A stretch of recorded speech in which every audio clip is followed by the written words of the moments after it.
Subscribe कीजिए world based news channel को और बेल आइकॉन को दबाइए लेटेस्ट न्यूज पाने के लिए सबसे पहले। यहाँ के जो संबंधित अधिकारी थे तो उन्होंने उनको ना तो जुलूस निकालने की परमिशन दी और ना प्रतिमा रखने की परमिशन दी, लेकिन वहाँ के दलित वर्ग के लोगों ने तो वहाँ के मेरी पूरी बात तो पूरी बात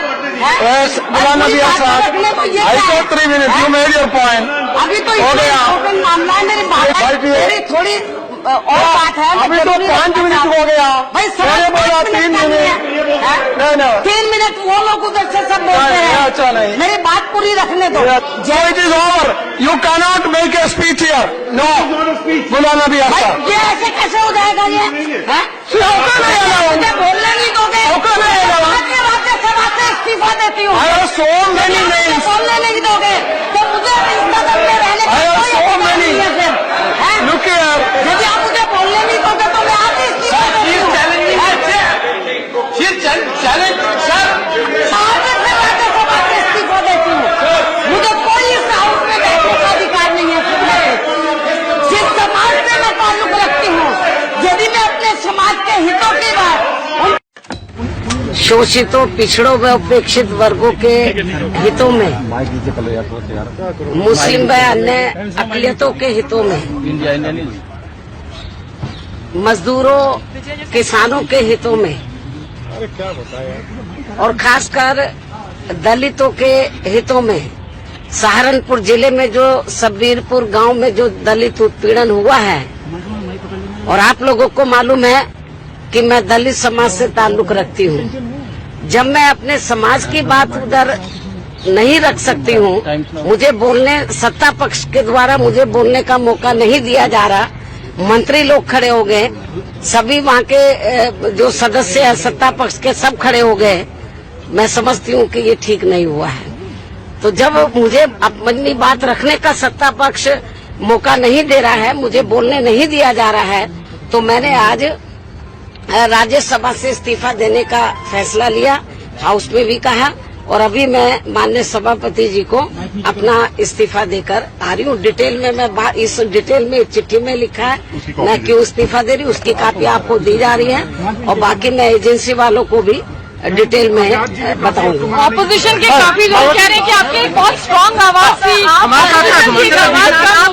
सेंसिटिव है मैम, अब उनकी आवाज की तरफ से कौन आवाज उठाएगा मैम? क्योंकि आप दलितों की और बाकी सेक्शन की आप आवाज उठा। अभी भी मैं जब इस्तीफा देने गई थी तो अभी भी, और जब मैंने इस्तीफा देने की बात राज्यसभा के अंदर कही तो सभी जो यूपीए और अन्य विपक्ष के नेता थे उन्होंने मुझसे रिक्वेस्ट किया था कि आप मजबूती से हर इशू के ऊपर, देश और जनहित के मुद्दे पर आप मजबूती से अपनी आवाज उठाती हैं, तो आपको हमारी रिक्वेस्ट है इस्तीफा ना दें। उनकी मैं आभारी हूँ बहुत बहुत, उन्होंने मुझसे अपील की। लेकिन मुझे अपने जो वीकर सेक्शन के लोग हैं, जो गरीब लोग हैं, जो किसान हैं, मजदूर हैं, और खास तौर से जिस समाज से मैं ताल्लुक रखती हूँ, जब मेरे समाज के की बात भी मैं इधर हाउस में नहीं रख पाऊंगी तो मेरा इधर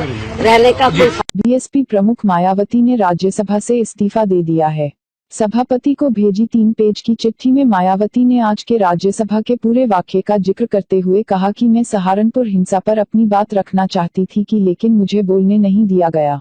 आपको बता दें कि अगले साल मायावती का कार्यकाल खत्म हो रहा था। इस्तीफे के बाद क्या बोली मायावती ने कहा, मैं दलित समाज से संबंध रखती हूँ, सत्ता पक्ष मुझे अपनी बात नहीं रखने दे रहा है। मैं जब बोल रही थी तब सरकार के मंत्री खड़े हो गए और मुझे बोलने नहीं दिया गया। मैंने इस देश के करोड़ों दलितों, पिछड़ों, मजदूरों और किसानों के हित में राज्यसभा के सभापति को इस्तीफा सौंपा है। जब सत्ता पक्ष मुझे अपनी बात रखने का भी समय नहीं दे रहा तो मेरा इस्तीफा देना ही ठीक है। मायावती का इस्तीफा मंजूर नहीं होगा। सूत्रों के मुताबिक जब भी कोई राज्यसभा सदस्य इस्तीफा देता है तो निजी कारणों का हवाला देते हुए सिर्फ एक लाइन का इस्तीफा देता है। यह पहली बार हुआ है जब किसी सदस्य ने 3 पेज की चिट्ठी में कारण बताते हुए इस्तीफा दिया है। ऐसे में देखना होगा कि मायावती के इस्तीफे पर सभापति की क्या प्रतिक्रिया अपनाते हैं। सूत्रों के मुताबिक मायावती का इस्तीफा मंजूर नहीं होगा। सुबह दी थी इस्तीफे की धमकी। संसद के मानसून सत्र में आज मायावती सहारनपुर हिंसा पर अपनी बात रखना चाह रही थी। इसी दौरान उन्होंने आरोप लगाया कि वो दलितों का मुद्दा उठा रही हैं, इसलिए उन्हें बोलने नहीं दिया जा रहा है। इसी के साथ सदन से वॉकआउट करते हुए मायावती ने धमकी दी थी कि वो राज्यसभा से इस्तीफा दे देंगी। आज सदन में क्या हुआ? आज राज्यसभा में मायावती करीब 3 मिनट बोल चुकी थीं, जिसके बाद चेयर ने उन्हें अपनी बात रोकने को कहा, लेकिन मायावती बोलने के लिए और वक्त दिए जाने पर अड़ी रहीं। इसके बावजूद डिप्टी चेयरमैन ने उन्हें मौका नहीं दिया। इसके बाद वो काफी गुस्से में आ गईं और राज्यसभा से इस्तीफे की धमकी दे डाली।